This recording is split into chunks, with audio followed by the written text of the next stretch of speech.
The project at the West Central Research and Outreach Center is being led by our College of Food, Agriculture, and Natural Resource Sciences, and I'm in charge of the energy portion of the project. In addition, however, we also work very closely with the UMM campus and people such as Vice Chancellor Rasmussen. The geothermal system at the West Central Research and Outreach Center Administration Building is a process in which water and glycol mix is circulated into the ground into 11 wells, and the heat from the earth is transferred into that mixture, and the mixture is then brought into the building. There are 15 heat pumps.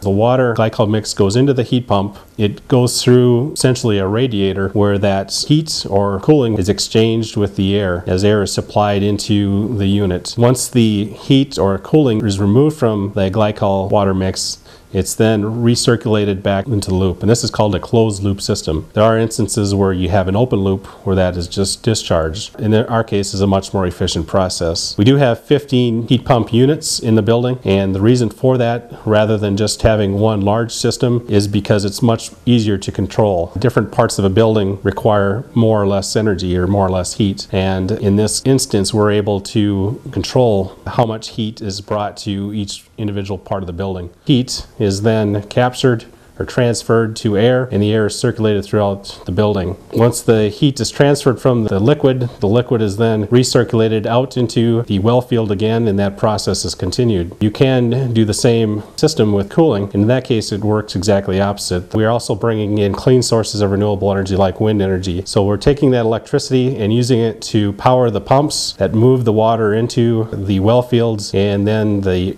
real energy consumption or use is transferred from the earth into that water mixture. So it's an efficient system. Most experts agree that it is extremely cost effective over a number of years, and the return on investment is usually better than traditional sources of heating.